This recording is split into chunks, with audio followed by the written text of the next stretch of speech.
अज़ीज़ तालिबात, अस्सलामु अलैकुम रहमतुल्लाहि व बरकातुहू। नवी जमात की अरबी क्लासेस में आपका इस्तकबाल है।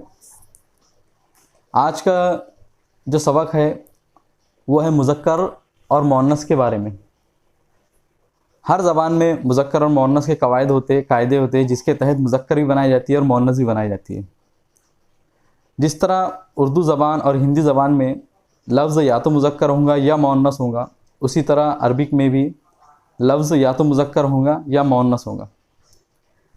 मुज़क्कर के वैसा कोई कायदा नहीं है, लेकिन मुअन्नस बनाने के या मुअन्नस अल्फाज की कुछ निशानियां हैं जिसके ज़रिए हम मुअन्नस अल्फाज को पहचान सकते हैं। ये जो सबक है आपके दरसी किताब के सफ़हा नंबर 50 पर मौजूद है। अगर आपके पास अपनी दरसी किताब है तो आप उसको खोल के रख लीजिए और मैं एक एक पॉइंट को तशरीह कर दूंगा, आप उसको समझ लीजिए और जो पॉइंट आपको ऐसा लगता है कि नोट करने लायक है अपनी नोटबुक में नोट कर ले। इस सबक को हम दो हिस्सों में तकसीम करेंगे। सबसे पहले तो 3 कायदे को हम समझेंगे जो आम तौर पर बहुत आसान है और उसके ज़रिए आप और हम भी मुअन्नस बना सकते हैं। लेकिन बाकी के जो दूसरे कायदे हैं जो हम अगली क्लासेस में समझेंगे वो ऐसे है कि हम उसको अपने हिसाब से ही अपने तौर पर उसके ज़रिए मुअन्नस नहीं बना सकते, बल्कि आम तौर पे जो मुरवज अल्फाज है जो लोगों के दरमियान फैल गए हैं मुअन्नस के तौर पर, तो उन्हीं अल्फाज को हम बस समझेंगे उसमें। तो आइए सबसे पहले देखते हैं कि अरबिक ज़बान में मुअन्नस बनाने के या मुअन्नस की अलामत क्या क्या है। यहाँ पे सबसे पहले बताया जा रहा है कि ताए तानीस। ताए तानीस किसे कहते हैं? आपने बहुत सारे अल्फाजों के आखिर में देखे होंगे कि उसमें गोल ते लगी होती है। यहाँ पे मिसाल भी दी गई है आलिमतुन। जो गोल ते है वो मुअन्नस की अलामत है, इसी को ताए तानीस कहा जाता है। इस गोल ते को ताए तानीस कहा जाता है। यहाँ पे एक दूसरा लफ्ज़ लिखा हुआ है सालिहतुन। यहाँ पे भी आप देख रहे हैं कि गोल ते है। गोल ते या गोलता का मतलब होता है कि यह मुअन्नस की निशानी है। इसे हम ताए तानीस या ताए मुदव्वरा भी कहते हैं। मुदव्वरा का मतलब होता है गोल की हुई, यानी ऐसी ता जिसे गोल कर दी गई। तो यहाँ पे सबसे पहली निशानी है ताए तानीस। मुअन्नस की जो निशानी होती है ताए तानीस, आलिमतुन, ये सालिहतुन इसकी मिसालें हैं। यहाँ पे गोलते लफ्ज़ के आखिर में लग गया इसलिए इसको हम मुअन्नस समझेंगे। सालिहतुन यहाँ पे गोलते लग गया इसलिए हम इसे मुअन्नस समझेंगे। लेकिन ये कायदा हर लफ्ज़ पर लागू नहीं होता है। कुछ अल्फाज ऐसे होते हैं जो इसमें इस कायदे के तहत नहीं आते। जैसे यहाँ मिसाल मैंने लिख लिया तलहतु। यहाँ पे लफ्ज़ के आखिर में गोलते हैं लेकिन इसके बावजूद ये लफ्ज़ मुज़क्कर कहलाएगा, क्योंकि ये मुज़क्कर का या किसी लड़के का नाम होता है। खलीफतुन, खलीफतुन के आखिर में गोलता लगी है, ताए तानीस है, लेकिन इसके बावजूद हम इसे मुअन्नस नहीं समझेंगे क्योंकि ये लफ्ज़ मुज़क्कर के लिए इस्तेमाल हो रहा है। और इसी तरह अरबों के दरमियान या जो अरबी ज़बान बोलने वाले उनके दरमियान फैल गए हैं, ये मुरव्वज हो गए। आखिर में लफ्ज़ है अल्लामतुन। उर्दू में भी हम इसे इसी तरह इस्तेमाल करते हैं। आप लोगों को मालूम होगा अल्लामा इकबाल नाम से हमारे उर्दू के शायर बहुत मशहूर है। जो लफ्ज़ अल्लामा है वो देखने में या अपनी निशानी के तौर पे तो ऐसा लगता है कि ये मुअन्नस है, लेकिन ये लफ्ज़ मुज़क्कर के लिए ही इस्तेमाल होता है। तो सबसे पहला पॉइंट कि मुअन्नस की निशानी होती है ताए तानीस, यानी गोल ता।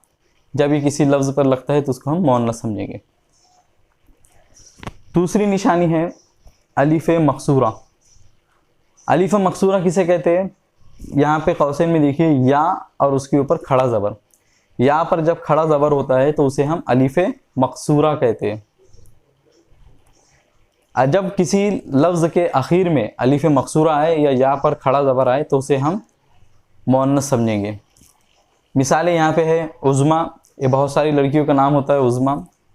बुशरा, ये भी कई लड़कियों का नाम होता है। तो ये जो आखिर में जो या पर खड़ा ज़बर है, यहाँ पे भी आप देख सकते हैं या पर खड़ा ज़बर, तो इसे हम मुअन्नस लफ्ज़ समझेंगे। तीसरी जो अलामत है मुअन्नस की वो है अलिफ ममदूदा। ये तमाम अल्फाज को आप अच्छी तरह से समझिए और उसे जहन में बिठाने की कोशिश कीजिए। अलिफ ममदूदा, अलिफ ममदूदा क्या होता है? यहाँ पे उसको बताया गया है कि ऐसा अलिफ जिसके बाद में हमज़ा आए, ऐसा अलिफ जिसके बाद में हमज़ा आए उसे हम अलिफ ममदूदा कहेंगे। अगर किसी लफ्ज़ के आखिर में अलिफ ममदूदा आ रहा है तो हम उसे मुअन्नस समझेंगे। मिसालें हैं यहाँ पे, अज़रा, ये भी लड़की का नाम होता है। बैज़ा, बैज़ा के आखिर में भी देखेंगे आप अलिफ है और उसके बाद हमज़ा है। अज़रा में भी अलिफ है उसके बाद हमज़ा है, तो हम इसे मुअन्नस समझेंगे। तो 3 पॉइंट हुए, 3 निशानियां हैं मुअन्नस की जो ज़ाहिरी तौर पर हमको दिख जाती है। ताए तानीस यानी गोलते, जब किसी लफ्ज़ के आखिर में गोलता आएंगी तो हम उसे मुअन्नस समझेंगे। अलिफ मकसूरा यानी या पर खड़ा ज़बर, किसी लफ्ज़ के आखिर में अगर अलिफ मकसूरा आ रही है तो हम उसे मुअन्नस समझेंगे। अलिफ ममदूदा यानी ऐसा अलिफ जिसके आखिर में अलिफ और हमज़ा हो तो हम उसे मुअन्नस समझेंगे। अब आइए देख लेते हैं हम कि किताब में क्या कहा जा रहा है। जिन्स के एतबार से इस्म की 2 किस्में, यानी जेंडर के लिहाज से कोई भी इस्म 2 हिस्सों में तकसीम किया जा सकता है, या तो वो मुज़क्कर होगा या मुअन्नस होगा।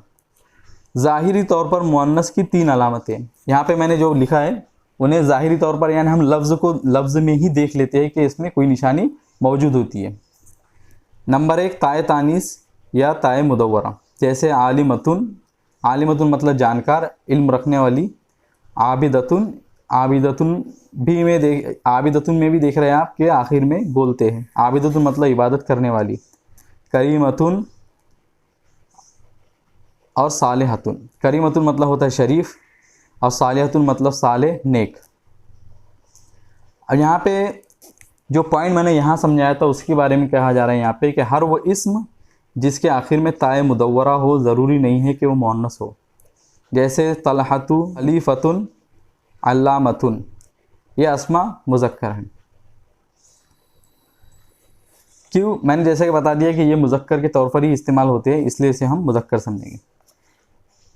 जो मुअन्नस की ज़ाहिरी तौर पर दूसरी निशानी है वो है अलिफ मकसूरा यानी या पर खड़ा ज़बर, जैसे उक़बा, सुग़रा, उज़्मा, बुशरा। सुग़रा के माने होते हैं छोटी।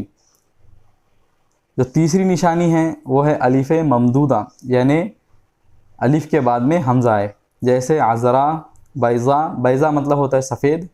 सौदा, सौदा मतलब होता है काला या काली। और हमरा, हमरा का मतलब होगा लाल।